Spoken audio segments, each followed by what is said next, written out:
yang cerah ini kita masih bisa melaksanakan sholat subuh berjamaah. Bapak-bapak, ibu-ibu, kemarin Pak Dr. Sarkawi berhalangan. Kalau yang sekarang hadir Pak Dr. Sudin Hadi. Beliau ini jauh tinggal. Mungkin bapak itu, kalau saya kasih tahu, kalau Pak Sarkawi di TNI masuk ke dalam. Kalau Pak Sudin Hadi ini di air dingin. Coba bayangkan Pak, jam berapa beliau berangkat. Apalagi kita yang dekat sini, melangkahkan kaki ke rumah Allah ini. Kalau subuh ini, insya Allah kita langkahkan kaki ke sini, insya Allah. Kalau ramai masjid ini, rumah Allah ini, warga sini pasti akan hidup makmur, sejahtera. Ini itu sudah Allah yang mengajar. Jadi bapak ibu, nama beliau ini Dr. Sudin Hadi, SSAG. Beliau ini biasanya saya juga yang menghadirkan apa nih Pak Firdaus topi.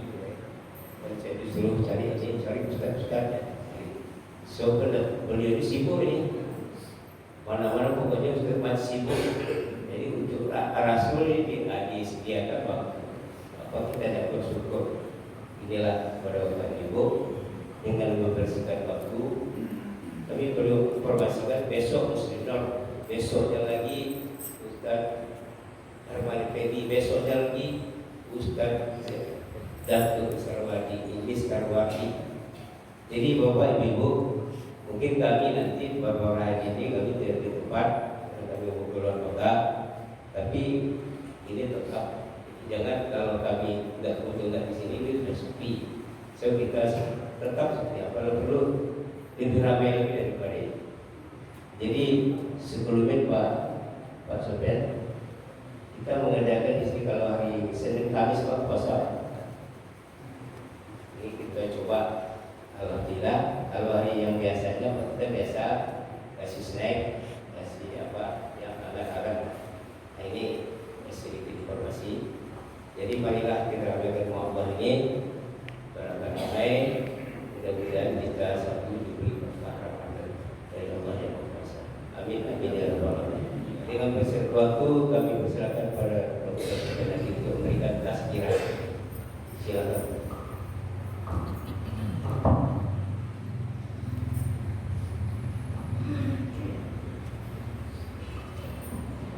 Assalamualaikum warahmatullahi wabarakatuh.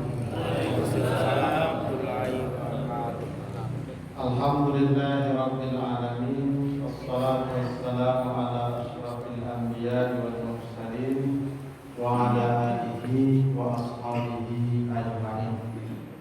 Bapak, Ibu, saudara kaum muslimin, jamaah salat subuh yang dimuliakan Allah.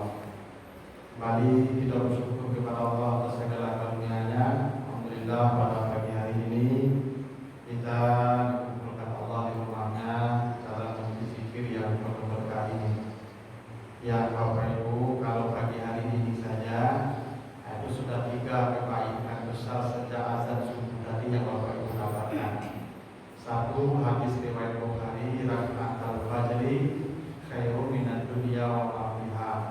Siapa yang salat 2 rakaat di waktu fajar, fajar itu azan subuh fajar.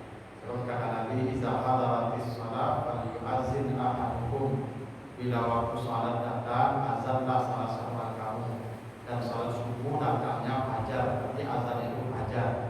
Bila manusia melakukan salat sunat 2 rakaat setelah azan subuh, karena azan subuh mesti dijawab juga kata Nabi, "Iza sami'tum tidak faqulu mislama yaqul." Apabila engkau mendengar azan, jawab seperti yang diucapkan muazin. Bila engkau telah selesai mengucap azan, maka berwasilahlah denganku. Bacalah doa Allahumma rabba hadhihi da'wati tammah dan seterusnya. Nanti kata Nabi, tidak ada surga yang paling tinggi kecuali orang yang berwasilah setiap selesai azan dengan saya. Jadi makanya dia azan itu. Lalu dia sholat sunat 2 rakaat setelah azan selesai. Kata Nabi, nilai hari itu yang 2 rakaat itu Allah ganjar dia dengan kebaikan lebih dari nilai dunia dan isinya. Jadi dunia dunia ini kalau dinilai Bapak Ibu semuanya, mulai dari lautannya, daratannya, bawah tanahnya, sampai semua gedung-gedung kendaraannya nilai lah. Bila bisa dinilai, bisa dibayar, bisa diganti, maka yang 2 rakaat setelah azan tadi sebelum subuh Anda bisa mengganti lebih baik lagi. Barangkali Bapak Ibu pahala juga. Para hukumnya Bapak Ibu yang tadi sudah sunat 2 rakaat, itu yang sunat sebaru. Satu yang kedua subuhnya, kata Nabi, bainal munafikin wal bainana wa bainal munafikin subuhul atamah. Perbedaan orang beriman dan orang munafik itu subuh berjamaah. Jadi Bapak Ibu kalau menjaga subuh berjamaah ini, insya Allah terbebas dari kemunafikan. Dan kata Allah di surah Al-Nisa 145, orang munafik itu fid-darkil asfali minan nar, tempatnya neraka yang paling bawah. Bapak Ibu kalau ingin selamat, maka jagalah subuh berjamaah. Dulu Nabi kalau ingin lihat siapa orang beriman, siapa orang munafik, tengok saja subuh. Datang dia berjamaah mukmin, dan datang dia munafik. Tapi jangan salah paham Bapak Ibu subuh kawan bekon kalau saja subuh kan munafik sesuatu saderet munafik surang surang. Jangan Bapak Ibu ya. Nabi bilang begitu. Ya. Nah yang ketiga majelis taklimnya, ya majelis ilmu, namanya majelis zikir. Yang kata Nabi hadis At-Tirmizi, likulli khutwatin yaqtuha ajru sanatin siyamuha wa qiyamuha. Orang yang datang ke majelis taklim mendengarkan ceramah, pengajian, khutbah, wasiat, kata Allah 1 langkah dari rumahnya, 1 langkah dinilai pahala setahun salat malam. Bapak Ibu setahun salat tahajud sama dengan selangkahnya orang yang datang ke majelis ini. Selangkahnya. Makanya Bapak lagi umar masa jiwa, dia langsung kembali jalan. Usahakan memutar, karena dia tahu melangkahkan. Tapi dia jauh mana untuk terapi dari ya sekedar memperbanyak langkah. Nah inilah Bapak Ibu minimal 3. Kalau ceramah Bapak Ibu tidak terlalu rumit. Sekarang kalau Bapak Ibu ingin belajar, cari ilmu, gampang. Bapak Ibu kan pakai smartphone nih, pakai HP canggih. Ada YouTube sih kok. Nonton saya di rumah Bapak Ibu pulang subuh boleh sih kalau buka YouTube. Santian Ustaz yang boleh gitu. Dan lama-lama boleh. Nah kalau soal ilmu banyak. Namanya yang cari ilmu apa? Yang info tadi terutama yang terakhir Pak. Setiap 1 langkah orang yang datang majelis ilmu dinilai pahala sama setahun salat malam. Itulah Bapak Ibu yang hebatnya. Nah Bapak Ibu yang saya muliakan, pagi hari ini kita berapa menit Pak biasa ceramah? Selesai Pak. Sampai jam 6. Kalau selesai ke panjang tuh pokoknya. Kita bilang cincin itu sampai jam 6 lebih ya. Baiklah, kita mulai datang. Ada mana enggak 10. 25 ini insyaallah. Ya kalau masalah Ibu namun pas dia kedua yang panjang berarti kok capek sih. Itu kaji itu saya lupa capek, saya panjang. Itu capek. Nah kita mulai di surah Al-Kahfi ayat 46. Kata Allah begini, Auzubillahi minasyaitonirrajim, al-mal wal banun zinatul hayatid dunya wal baqiyatus shalihat khairun inda rabbika sawaban wa khairun amala. Kata Allah, harta dan anak-anakmu adalah perhiasan hidup di dunia. Allah sebut itu bayang, harta, rumahkah, mobilkah, sawahkah, ladangkah, rekeningkah, semua. Kata Allah itu semua perhiasan, anak cucu perhiasan hidup dunia. Dan ada yang kekal dari perhiasan itu dari amal kebajikan.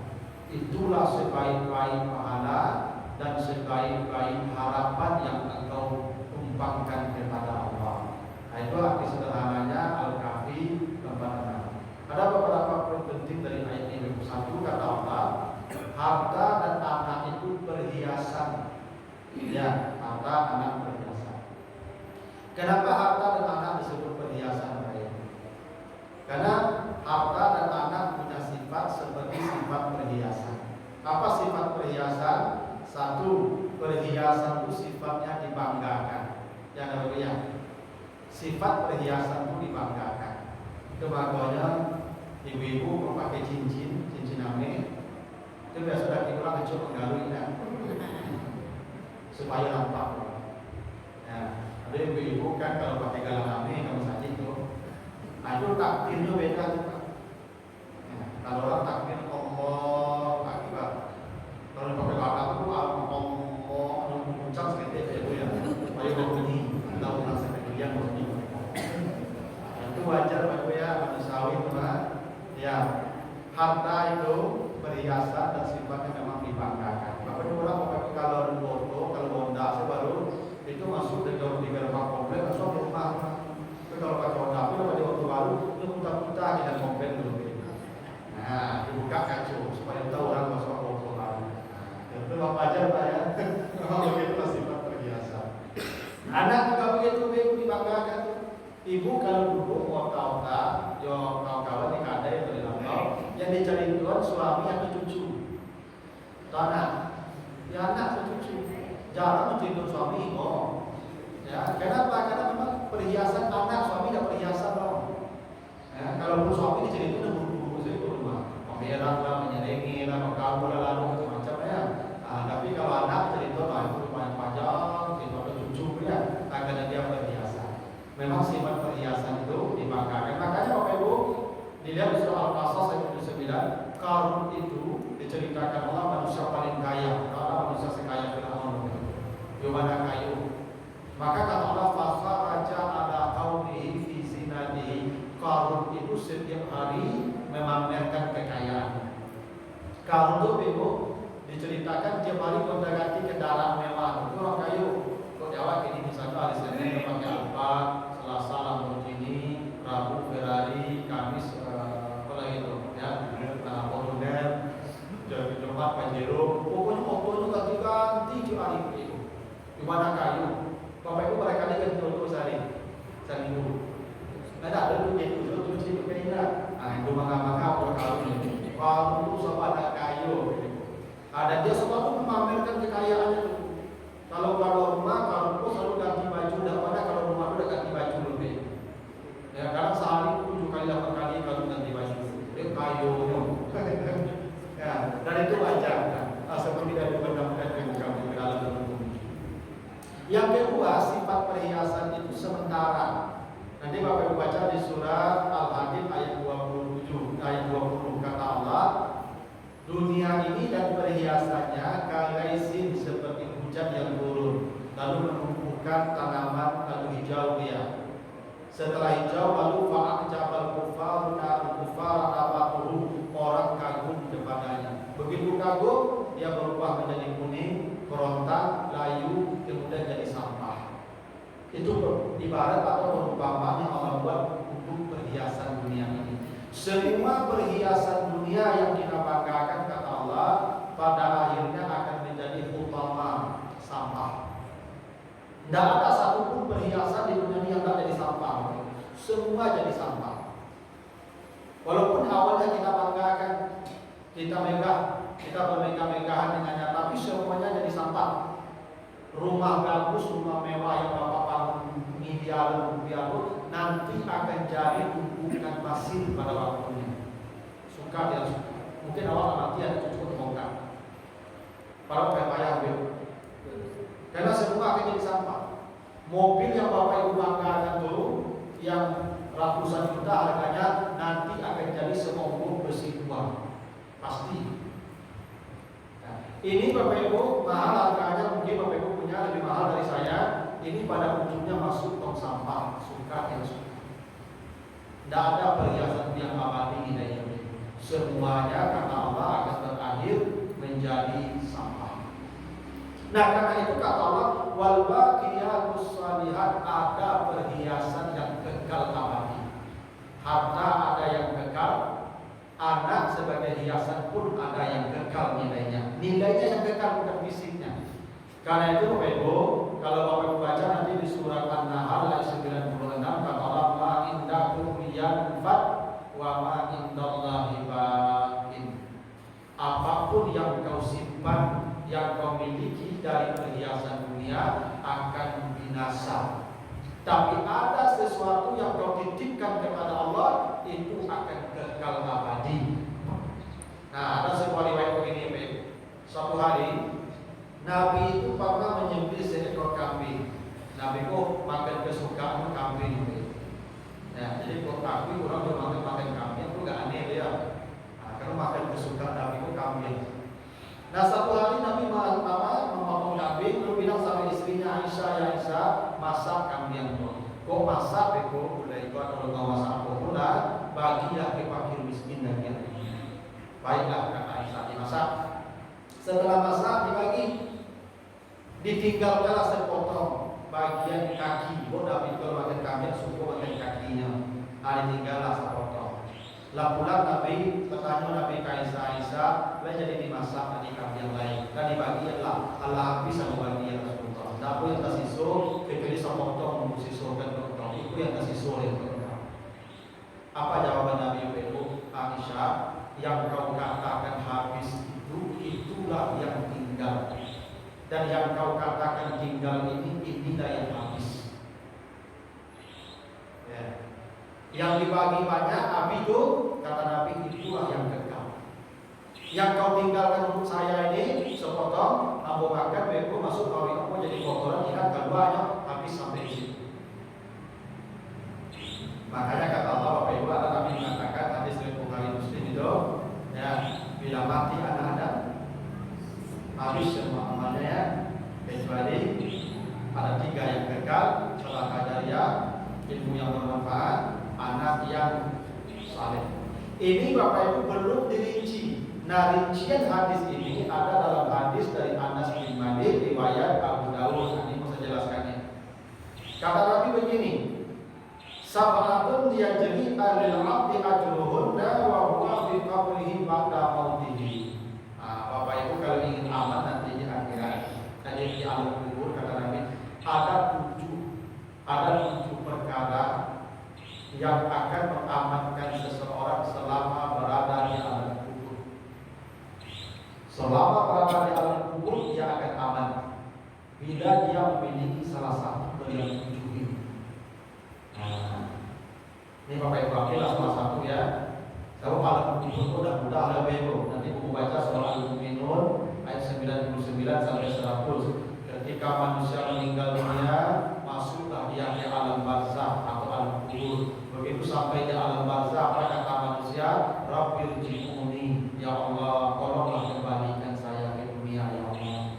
Untuk apa la'amli amalu salihan bima taraktu? Saya ingin menjemput amal-amal saya yang dulu tidak sempat saya lakukan. Kata Allah, kallah, tidak mungkin, tidak ada yang saya bandingkan di dunia. Wa min waraihim barzakh ila yaumi yub'atsun, kalian dihubung di alam barzakh sampai hari kiamat. Jadi kita di Bapak Ibu akan memasuki alam barzakh ya. Alam penantian kiamat sampai hari kiamat kita akan berada di alam barzakh itu. Dan alam barzakh itu kata Nabi, Raudhatun min riyadil jinan, boleh jadi dia taman surga yang sangat indah, atau khufratun min khufaril niran, boleh jadi cerobong asap dari api neraka yang akan menyiksa sampai hari kiamat.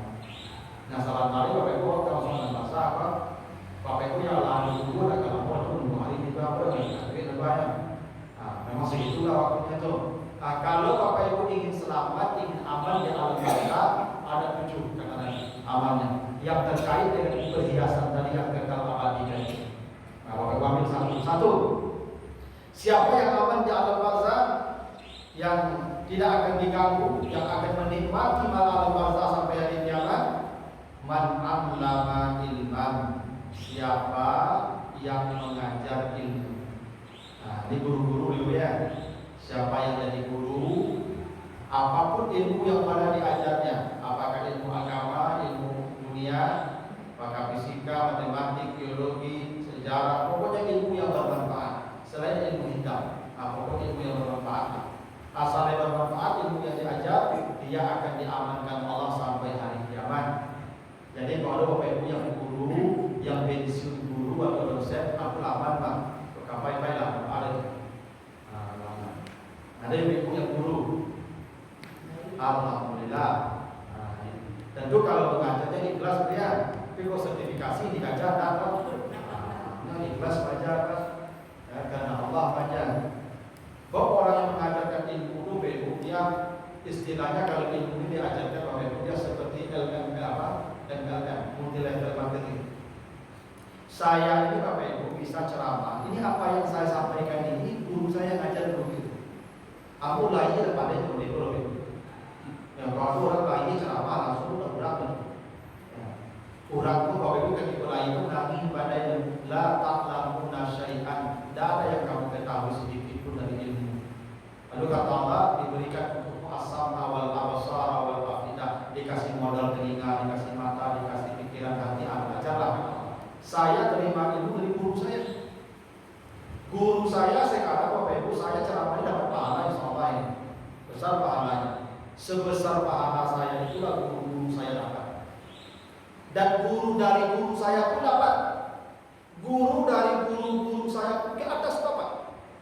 Nanti saya begitu pula. Saya mengajar, sekarang saya mengajar ini. Nanti murid saya mengajar apa yang saya ajarkan, saya pun dapat. Sebanyak dia dapat. Itu hebat jadi guru nomor satu. Jadi kalau ada Bapak Ibu yang lah jadi guru, jangan bercitu-citu jadi pejabat dia anak guru sekarang. Apa? Iya Pak, kalau bisa jadi guru Pak. Minimal guru untuk anak. Ini orang tua jadi guru. Alah iya Pak, itu Pak. Siapa yang ilman saat ini ya? Nabi mengatakan man 'allama ilman. Ilman itu mufrad itu tunggal walaupun ciri ilmu. Walaupun ciri ilmu, alif sengaja jadi ciri ilmu. Tak perlu ilmu yang banyak. Makanya tunggal ilman itu bukan ulum, tapi ilman. Yang kedua ilman itu nakirah. Nakirah itu indefinite. Ilmu apa saja. Jangan Bapak Ibu kira ilmu agama yang boleh tidak, yang fisika, yang matematik, yang biologi, yang bahasa, semua ilmu dari Allah, kecuali sihir dari setan. Selama dia mengajarkan ilmu yang bermanfaat apa saja, itu orang itu diamankan di alam barzakh. Sebabnya di buku profesi yang paling mulia, dunia akhirat. Di dunia dimuliakan, di akhirat tak kalah. Makanya kok ente gaji macam dan kecewa oleh Allah dan panas kurang menjadi nilai itu guru. Berarti yang guru mengaji waktu lebih kalah itu yang nilai. Jadi siapa yang pada mengajar Ustaz, aku udah jadi guru Ustaz, aku udah ajar, aku jadi guru itu kan lucu tadi. Cie baru kami tahu apa yang kita guru. Kalau yang jadi guru, alhamdulillah selamat. Yang kedua pengajaran ahlan yang pernah mengalirkan sungai. Nyubi pada beku mengalir sungai. Jadi makanya waktu itu jadi pakai. Yang mengalirkan sungai itu Pak, dia aman di alam barzakh pun. Apalagi sungai itu nyubi dimanfaatkan di orang untuk mencuci, untuk mandi. Itu lebih kalah itu Pak. Pada ada sebuah daerah di Nusa Tenggara Bapak Ibu, ada ibu-ibu 10 tahun menggali bukit surang bercampur, tapi hadiah kapal dari negeri itu sampai Yai mengalir ke kampungnya dari bukit menggali surang. Padahal ibu tua selama di alam barzakh diamankan. Yang menggali sungai, yang mengalirkan sungai. Itu hebat kan? Ustaz Syukur di komplek di mana di sungai kali-kali, ada salah kalau tidak tahu. Ya, maksudnya kayak gitu. Yang ketiga kata Nabi al-Hafara bi'lan yang pernah menggali sumur. Oh ini amal spesial ini Pak. Yang menggali sumur. Awak pakai sanio atau pakai pump? Usia yang pernah dulu menggali sumur, yang berinvestasi satu membayi menggali sumur, membuat cincinnya atau dapnya, itu sampai hari kiamat diamankan. Yang menggali sumur. Ini sumur berhubungan, ada sumur rumah ada itu ya. Itu sumur untuk fasilitas umum. Makanya kalau baik ke kampung-kampung, misalnya sulit-sulit air di situ, ngapain sumur orang di situ. Bapak Ibu aman sampai hari kiamat. Kadang-kadang mau mencari pahala kalau cerdas. Abu punya kenalan Bapak Ibu. Dia pemilik pesantren, dia cerita di pesantren pun di murid kami itu santrinya dari gak 5.000, 6.000. Cuma kecil itu masalah di situ dulu ya.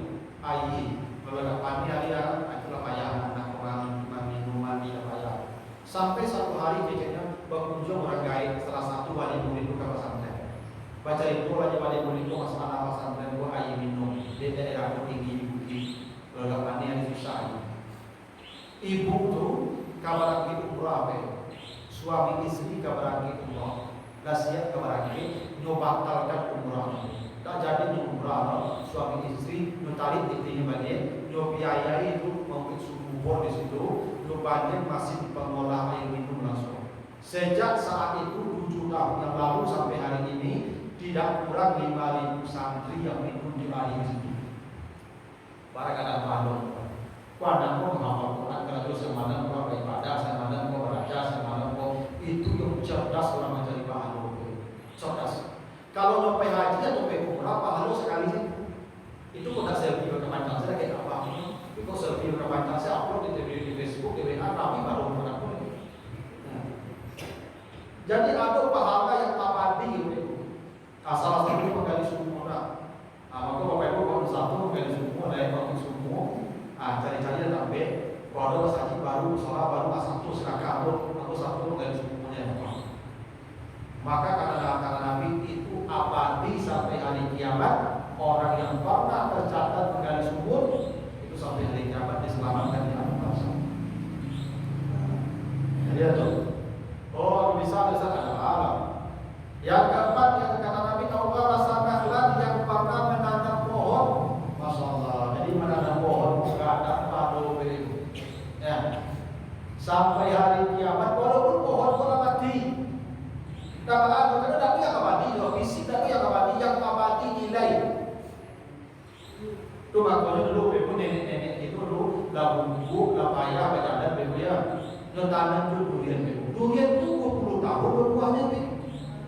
Tak sempat kan mencari padang durian itu bumbu itu hati deh. Cuma dari mau paham lo sampai hari kiamat ibu aman di alam barzah. Kenapa? Karena menanam pohon. Makanya ibu kalau nggak kawin namanya tanam pohon di situ. Kalau tidak perlu apa minimal bisa menampung air, oksigen menghasilkan. Jangan orang bertanggung baru sih dulu di bawah kalau. Tapi itu tanam pohonnya tanam awak ya, tanam orang bisa panen tanam itu ya. Terus di rumah tanam itu cakap orang kalau ada kita kan tanam kayu di samping pagawai pusat pagawai musuh. Jadi bapak kalau nggak sempat tanam pohon, ternyata itu amal yang spesial. Nah yang kelima, awal masjidan yang pada membangun masjid. Gue yakin bapak itu satu, walaupun cint keramik, tapi kui membangun masjid walaupun setengah karung simin, maka aman sampai hari kiamat. Bapak ibu di bawah masjid itu usah tidak penting. Memang datu yang abadi itu masjid itu bisa sampai 10 tahun setelah itu buka gitu. Tapi pahala itu yang abadi sampai hari kiamat. Maka kalau membangun masjid, membangun salah satu lebih penting. Itu nilai harta yang diinfakkan membangun masjid itu kata Nabi itu akan mengabadikan kebahagiaan orang sampai hari kiamat di alam barzah. Yang ikut membangun masjid. Tapi jadi sampai kepanjangan, aku tonggak koden. Koden.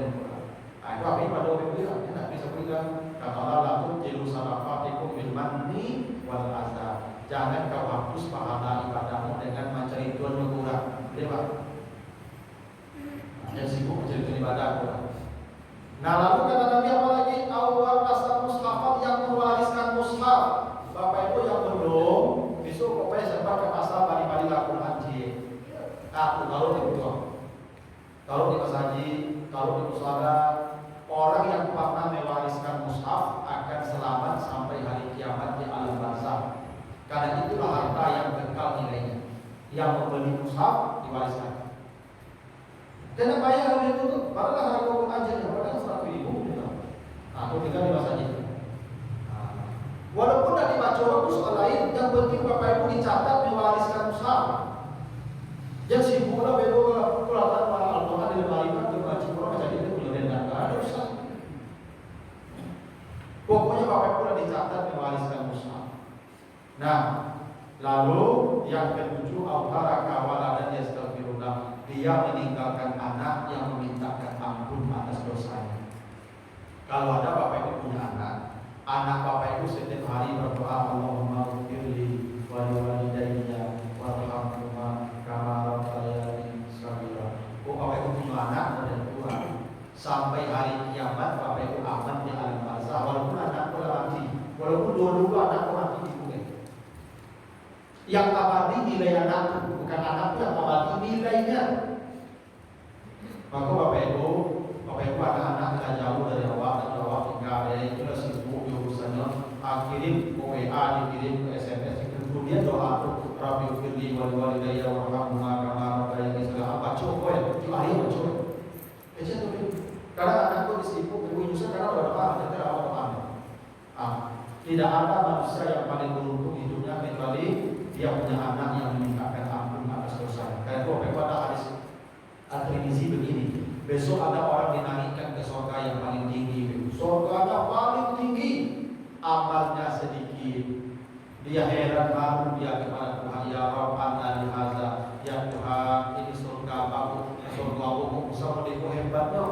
Padahal amal aku sakit, aku surga aku paling tinggi. Apa jawaban Allah? Hadza istighfari waladika laka. Ini karena anakmu yang memintakan ampun atas dosa. Itu aku kadang-kadang ya, saya kan sering kecewa. Saya kalau khutbah Jumat itu sering ada jenazah dibawa yang untuk sholat Jumat ya, kalau meninggalnya Kamis malam atau Jumat pagi. Suatu kali di masjid kaki Tumitan itu dibawa kaki Tuhan menjadi kaki itu. Padahal dulu jenazah yang akan sholat. Setelah selesai sholat Jumat berdiri semua, siap sholat. Aku panggil anak-anak. Mana anak-anak? Kamu buat anak-anak banyak anak laki-laki. Berhubung jenazah sekali semuanya disusun. Apa Ustaz? Kalau salah satu dari bapak sebagai anak dari imam. Kompak anak-anak menjauh dari jenazah berbeda. Akhirnya minta tolong saya Ustaz. Kami salah saya Ustaz. Tidak aku ibu apa dan sama anak itu anak. Jenazah mak tidak bujuk mengecek Allahumma filah Husain lalu jenazah. Sedangkan nampak ada bujuk, nampak tidak doa lagi apa yang kamu busuk. Tapi doanya maka jangan pada bapak ibu sampai perlu mengucapkan kok mati ya fatwa mati ya mawat jangan sampai udah yang didukung. Kalau kepaya supaya jenazah agak niat aku sholat jenazah ada tuh Allahu Akbar Fatihah aku nggak baca tuh putih ayo baca. Allahumma shalli ala Muhammad bisa saja Allahu Akbar Allahu Akbar kan tapi nanti Allahu Akbar saya Allahu Akbar nengkape kau Ustaz tapi Allahu Akbar lagi Allahu Akbar Assalamualaikum tak payah oke. Maka bapak ibu punya anak laki-laki semua panggil anak itu melihat alih pada sebagian jenazah anak. Bapak itu bicara dan kau mati disumpahan di buku ya. Tidak ada manusia yang paling beruntung kecuali anaknya yang mengatakan Allahumma firlahu warhamhu wa'afihi wa surganya diangkat ke surga paling tinggi. Tapi hebatnya bapak ibu ya, kan lucu tadi ya, lucu kan, yang mengajar ilmu, yang mengalirkan sungai, yang menggali sumur, membangun masjid, menanam pohon, mewariskan mushaf, anak yang saleh. Dari 7 tadi bapak ibu, 5 harta. 5 soal harta. Hanya 2 yang tidak harta. Apa yang tidak harta itu? Ilmu anak. Karena satu orang punya ilmu lebih, dan satu orang jadi ilmu ulum, dan satu orang bisa jadi ilmu ulum. Anak memang satu orang dari anak itu Tuhan lebih, pada dari anak itu Tuhan. Tapi 5 harta itu kalau satu orang dari harta itu Tuhan. Karena itu semua orang akan selamat di alam barzakh kalau dia mau memanfaatkan hartanya dengan baik. Karena itu ada peringatan terakhir hadis riwayat Muslim begini. Nabi pernah ditanya oleh Rasulullah. Nabi pernah ditanya oleh para sahabat, ya Rasulullah, ayu sadaqati a'zam ya Rasulullah, apa sedekah yang paling besar nilainya di hadapan Allah? Kalau sedekah paling kanan pahalanya, kata Nabi begini, antasaddaq wa antasahibun wasidakah lakatiku sehat. Disedekah yang paling kanan bapak katiku sehat. Wala tukahil hatta